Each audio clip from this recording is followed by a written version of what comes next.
Annual Earth Day at World Peace Wetland Prairie. As many of you know, I'm Lauren Hawkins, a member of the Board of Directors of Omni Center for Peace, Justice, and Ecology, and an avid friend of World Peace Wetland Prairie. On Earth Day 2005, many of us stood here to celebrate the generosity of those who had come together to preserve this unique slice of nature for the enrichment and enjoyment of the residents of Fayetteville. The work continues to remove invasive non-native plants and restore wetland to its historic native plant base, but together we've accomplished much to be proud of. The outstanding rock work by neighbor Kurt Richardson, the work of many hands to create the Peace Circle Garden, and the mysterious ongoing efforts to bring about and keep Ferryville alive. Efforts that have added so much to this unique place. Today, the Omni Center is honored to be making a new addition, this sculpture mound topped by Hank Kaminsky's Piece of Peace, a gift to the city of Fayetteville as well. Many thanks to Hank for his art for peace sake, and hats off to Kurt Richardson and his crew for its installation. I'll turn this over to Aubrey if we can get him from behind the camera, whom most of you needs no introduction to present the dedication.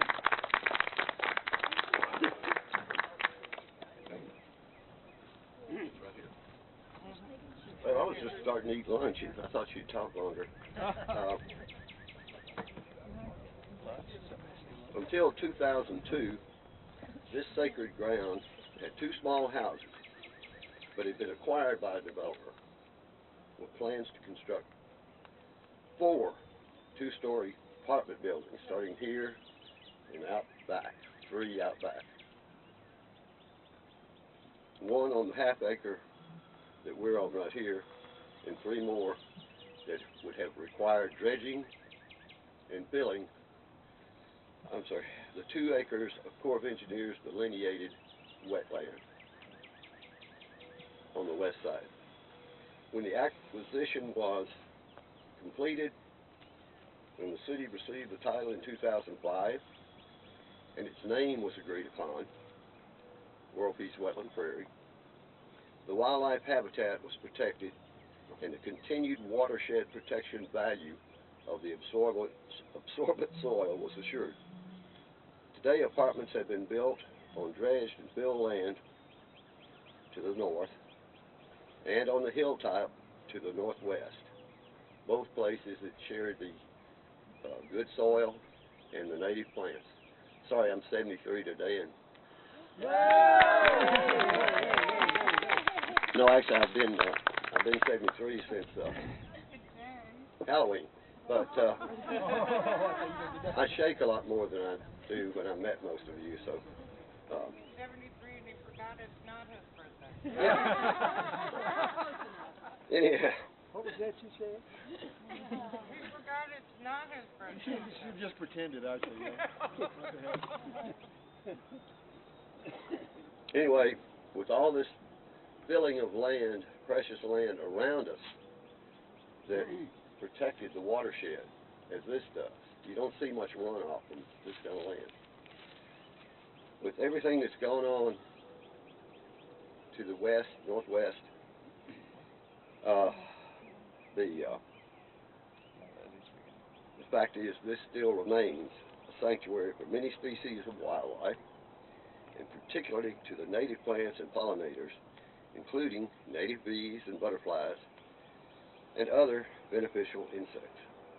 And thanks to the hands-on work led by Lauren Hawkins, no herbicides or pesticides or chemical fertilizers have been used on this land.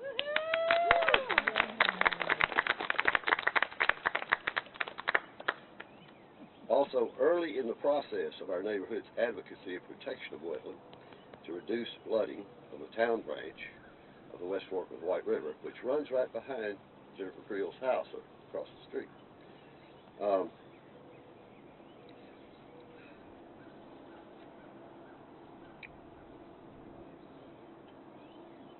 anyway, early in that process, Pinnacle Foods executives offered to cooperate by setting aside a portion of their seasonal wet prairie just to the west. And now if you go around, you can see a city's trail's been built through that land, and they've been managing it. Thanks to Mayor Lionel Jordan, who went out with us, the Environmental Action Committee and others, to the Pinnacle plant in 2011. The corporation has continued to reduce mowing in the growing season to allow the native tall grass and wildflowers to dominate their property. That's split by a portion of City Trail, which was built as part of the requirements for construction of the Hill Place apartments up there.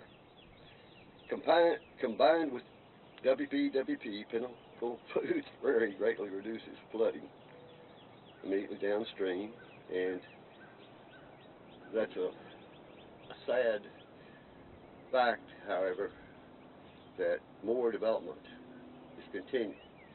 Razorback Road's being widened, and they'll be filling the ditches with pipes and bringing the water to this stream much faster, and it just continues to happen. So the more places we have like this, the better. Anyway, the short-lived Tree and Trail Task Force, which, well, follow the script. I just don't usually read anything out loud. I go in and make it up, you know. But anyhow, the short-lived Tree and Trail Task Force promised the Town Branch neighborhood $50,000 from the city for green space acquisition after the City Council was sued by the Sierra Club and the League of Women Voters for allowing a stand of ancient oaks to be removed for a project near the Northwest Arkansas Mall. Additional funding of $25,000 was provided by Omni Center for Peace, Justice, and Ecology. $25,000 by Tyson Foods Incorporated. And I invited Archie yesterday to come out and speak, but he hadn't shown up. He'll probably come later. And then there was Audubon, Arkansas donated $20,000, but thanks to Melissa Terry, who was working there then. But she helped a great deal because she was on that Tree and Trail Task Force when she went to work at Omni and left her position at the city. So, and she was very close with Audubon. And there's so many people. I've got a few listed. I can't name everybody, but anyway, more than $5,000 came from our neighborhood, or from the Fayetteville Natural Heritage Association and members of the Town Branch neighborhood for acquisition. So that's how it got to be $125,000, and was bought from the developer, who was glad to get out of this neighborhood because we didn't want any apartments, not big ones anyway. Anyway, Council Member Brenda Teal was a member of that Tree and Trail Task Force, and she was a major player in getting the land set aside. It was neighbor Jennifer Creel who actually asked the would-be developer, James Mathias, the $125,000 question. He had already gotten it approved. We were outside a city council meeting, and she said, shall I, she's standing right here, she said, shall I ask him? And I said, yes, go ahead. And she asked him if he would sell this property to the neighborhood. And the condition was that, I think it was originally 6 months, that we had to raise the money.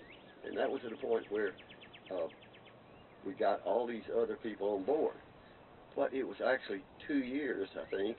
That was in 03, and it was 05, but just before this time of the year, that we actually had all that money, and the city had the title to this property. Anyway, so we had to thank James Mathias, and But there's so many people who walk this land with us to document it before its value, before it was purchased.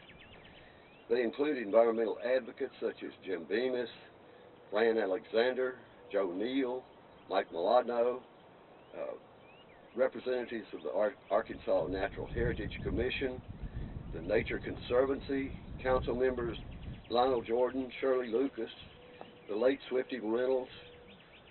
Swifty's gone now, and I never forget the day he walked back there. It had been raining hard, and he said, "There's snakes out here." And I said, "Oh no, I can't find a snake out here." Well, it had been raining real hard, and it was, water was all out through the grass, and here comes a big snake of some kind. And I said, "Swifty, here, I found one." And he said, "Well, let's get out of here." Because we saw several snakes back there that day, and you don't usually find them. I mean, I've spent days and days, and you just don't see them. And it's not a dangerous place by any means. But anyhow, and of course, Dick Bennett. I'd like to read a message from Lionel Jordan, Mayor of Fayetteville, who had family commitments on Easter, but sent this along. And you all have heard him make speeches, so you know his first words in his letter, "Isn't this a great city?" I just can't be that excited and expressive as he is. And these are his words. "I'm pleased to be dedicating this sculpture, an expression of peace, to a special Fayetteville resident, one who walks the walk locally for peace globally, someone who tirelessly works to educate us for the betterment of our world. I'm sure many of you join me in being honored to know him and to call him our friend. The many projects that Omni Center for Peace, Justice, and Ecology is involved with are made possible through what began as Dick Bennett's founding of the Omni Project more than a dozen years ago. 2001, Dick, is that right? As Professor Emeritus of English at the University of Arkansas, Dick continues Omni's involvement with the university through scholarships and all sorts of programs and events. His intense newsletters on peace, justice, and ecology, resplendent in detail. His compilation of the list of days of peace, Peace Garden Directory, and numerous other things, book reviews on Fayetteville's public access television, short takes frequently, continue to make Fayetteville, I threw in frequently, continue, because he doesn't come every week, continue to make Fayetteville a great place to thrive, and Omni a vital force inspiring a culture of peace. His support, along with others, made this park possible, and has been an inspiring force for its development. And his personal donation came with the naming rights. Dick had been fighting, I'll throw this in too, Dick had been trying to get peace poles in the parks, and they kept resisting, thinking Ku Klux Klan would put up a hate thing, or some strange political party would